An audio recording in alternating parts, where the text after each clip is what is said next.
Hey guys, Elisa here. Going to be casting a 1v1 today on the map Cool Ass Ravine. This is game 2 of Darkness versus Rodrigo in the 16-player Armory Shootout tournament hosted by Unstable. And Rodrigo had a pretty convincing win in game 1, and I think Darkness picked Cool Ass Ravine as a bit larger, bit more macro of a map, just so he can let that Zerg macro kick in his favor.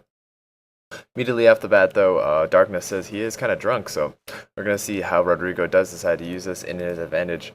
And I don't know if he's actually drunk or is this just some pre-game foreplay.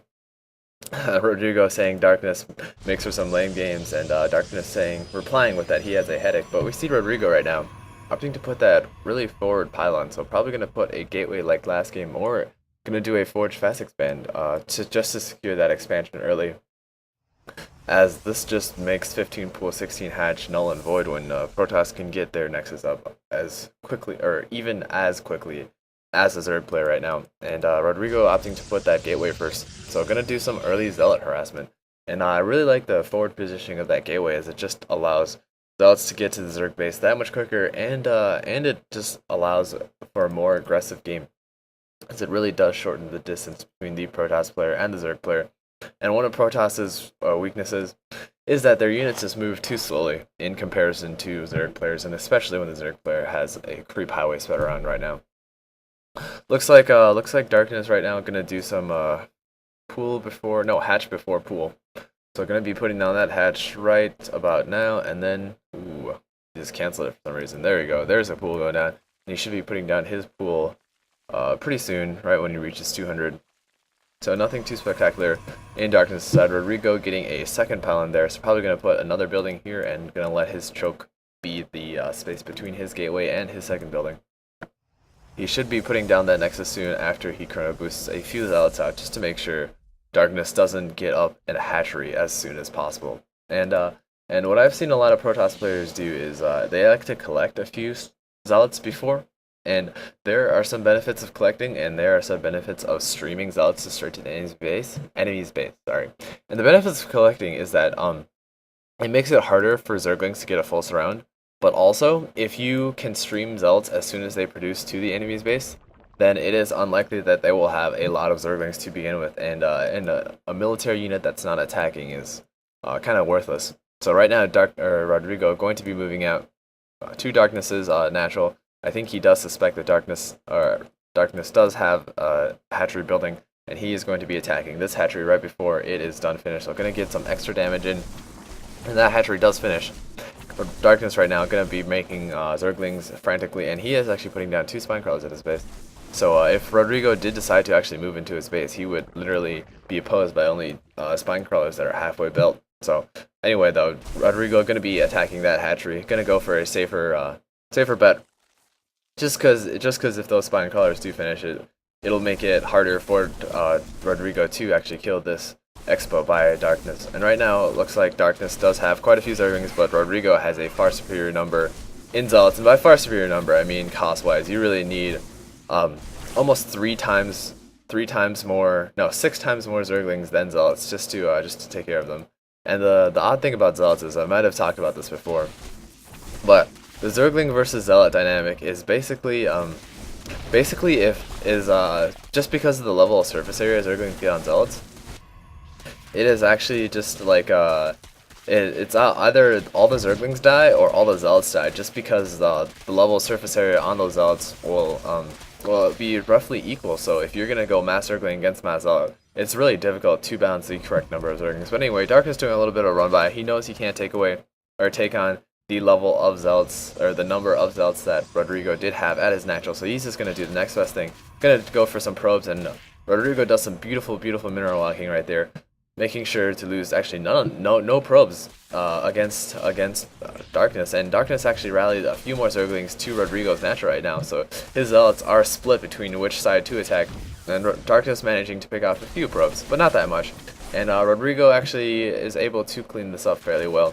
He does have a few zealots, or a few Zerglings at his natural right now, but the fire of the Zerglings, or the attacks of these Zerglings, are kind of split between multiple buildings, so not gonna be able to get too many casualties. And if we look at units lost right now, Darkness is severely behind, and he also doesn't have an expansion, so playing one base Zerg against two base Protoss is just asking for a loss unless Darkness can expand soon. So army wise right now, Rodrigo still has 7 zealots against Darkness's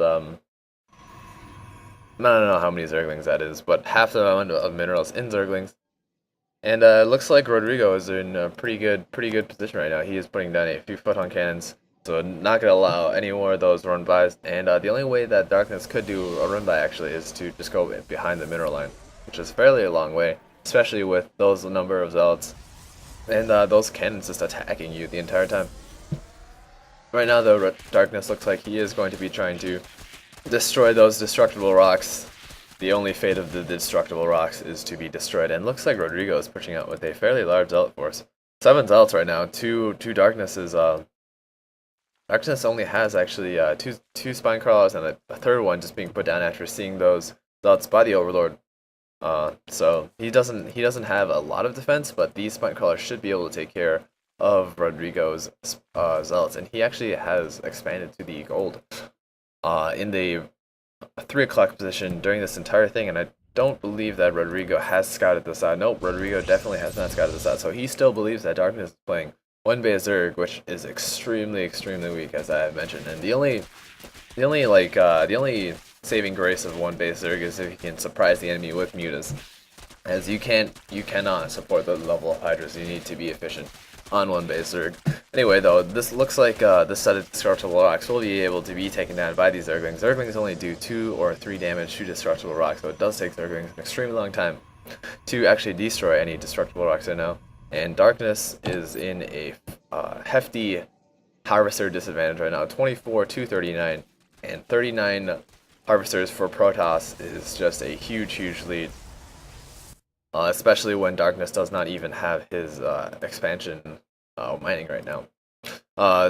Once Darkness's gold yield does become saturated, though, I think the gap will close fairly quickly, as those gold minerals do not require as much workers, and they give you more income per second compared to normal patches. So it's like Darkness actually finally getting to lair tech right now. He is oversaturating the crap out of his main, so probably going to be main earning some of these workers.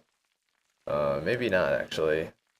I guess he's not going to Maynard any of these workers to his natural. Probably does not want to give away that he has, or not his natural. Probably does not want to give away that he has an expansion right now. If the Protoss does decide to does actually see Darkness's drones walking in that direction, and looks like Rodrigo is actually starting to break down these destructible rocks in the back of Darkness's third, I believe, and that's gonna give Rodrigo a huge advantage if he can get possibly Colossi right here. It's just gonna make it extremely hard for Darkness to deal with this, oh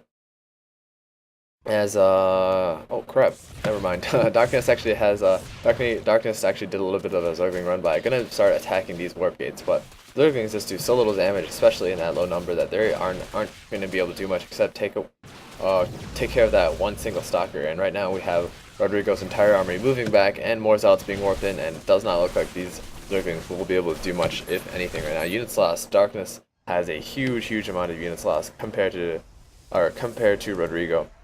As I was saying about the Colossi, if Rodrigo can actually destroy these rocks and give support to his Colossi, then he can dance these Colossi back and forth on this cliff and just make it extremely difficult for Darkness to put any more forward spine crawlers and just relinquish any of the control he has at the edge of his base, and just disallow any units that Darkness may want to put at the edge, and even prevent any expansion. So right now it looks like Rodrigo is moving out with a fairly hefty Zealot Sentry Stalker force. Some mispositioning by the Overlords. Gonna